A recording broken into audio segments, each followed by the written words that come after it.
October, the month culminating in Halloween. A time to revel in the macabre, eat a disturbing amount of sugar, and try to enjoy lives the best we can before the spirit of Mariah Carey rises from her grave to torment humanity once more.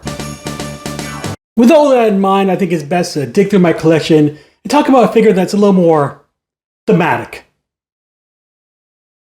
Let's make this magic happen. Today I have the FansProject Function X-4 Sigma L. Well, that just rolls right off the tongue now, doesn't it? Which is a third-party reimagining of the obscure Generation 1 character Mindwipe. And you can find this figure online for about $110 Canadian or $80 American. The box doesn't give you a whole lot to look at, aside from a few teaser illustrations printed on the side. In fact, if you remove this plastic sleeve here, it becomes really nondescript. You have to open it up to actually see what you're getting, which goes a little something like this. The instructions in this case are actually quite good. This being more of a budget figure than my usual reviews, the transformation is much simpler and the instructions are able to clearly convey all the steps in just 6 pages. The only accessories it comes with are these 2 identical pump-action shotguns, which slot easily and firmly into his hands. They can also just as easily be stored in the base of his wings in robot mode, or on his back in alt mode. If you want to be weird about it, you can also store him on the sides of his legs in robot mode. There's also a touch of articulation in the handles here, which I guess grants you a little bit more posing opportunities. Personally, I don't remember this being Mindwipe's signature weapon, but come on, it's a dual shotgun wielding robot vampire. Who's gonna say no to that?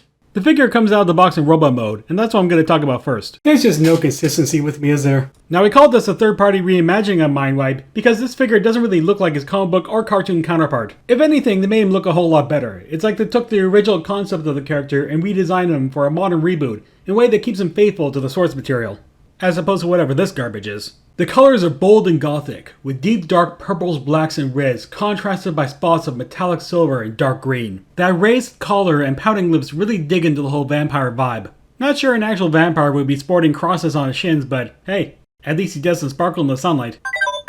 Hey 2008, what's up? I'll get your joke back to you when I'm done, alright?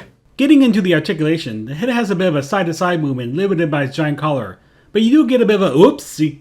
Oh no, the Jargo broke his toy live on camera, whatever, I'm like, psych! That was supposed to happen because this little munch is what's called a headmaster. That's right, the head transforms into a tiny robot that pilots the bigger robot. What I like about this one in particular is that as opposed to most other headmaster-like toys, they make the effort to cover up the headmode's face, so you don't have an upside-down mug scowling at you from his back. At least that's why I wear a shirt. Articulation is about standard for something this small. You get a single hinge bend for the hips, same for the knees, and the shoulders have a full hinge rotation. You're not going to get a whole lot of posing options out of this little guy, aside from the iconic "Daddy, I want up" pose.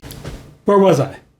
Oh yeah! The shoulders are on a ball joint, which offers you a full rotation, but not a whole lot of upward movement. There is a very slight shrug movement, and the elbows are double jointed to give you a full arm curl. There's a full bicep rotation, and the wrists are on ball joints. But the joints are so deeply embedded in the wrist that you're not going to get a whole lot of mobility here, aside from a little wobble and a full rotation. The wings are attached to the shoulders with a swing hinge that rotates 90 degrees. The wings themselves are hinged here, here, here, and one more here. You have a full waist swivel, and hips can only swing out thus far because the pointy bits collide with the torso. The knees can bend 90 degrees, and the feet are on a ball joint, but there's not much clearance to really move them. The legs can swing back and forth thus far, but I find with my copy they are so loose and wobbly that it's difficult for them to hold a standing pose. I haven't heard any complaints about this from the other reviews, and I did get this second hand, so I won't take marks off.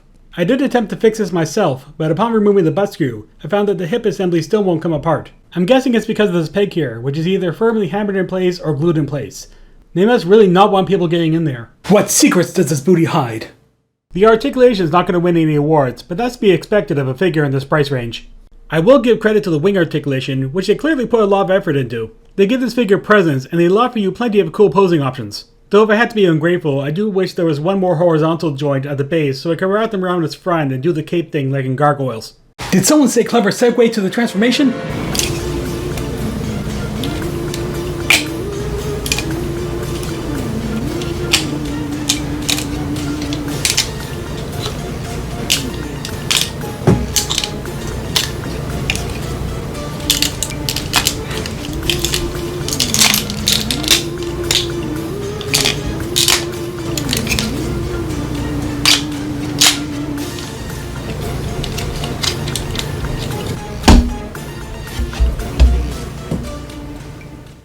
After a rather simple transformation where the legs do the majority of the work, we have an alt mode modeled after a Chordata Mammalia Cryoptera.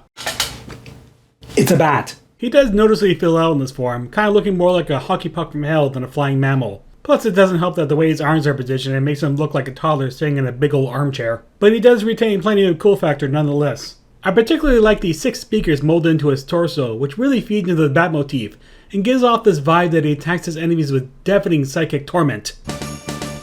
The cockpit is where the tiny robot sits, and is clearly made to look like a coffin, which fits the vampire motif so well it hurts. The bat mode has a bit of articulation for itself. The thighs, knees, and ankles are all hinged on soft ratchets. The head can give a little up and down nod, or as the instructions called, flight mode and sonic attack mode.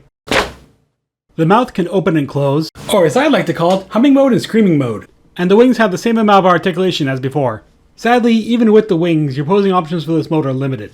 Even getting him on a figure base is really difficult since there's no place to plug a standee to, and almost no place to grip a claw onto. The robot mode is where you're going to have most of your fun. You can even partially transform him into a fan mode I'd like to call Man-Bat mode. And that was FansProject Function X-4 Sigma L, a loving yet accurate tribute to an oft-forgotten G1 character. And one you shouldn't miss if you ever find the wild. Well, those have been my thoughts, and remember, don't spend $40 on Halloween mask just for a cheap jump scare.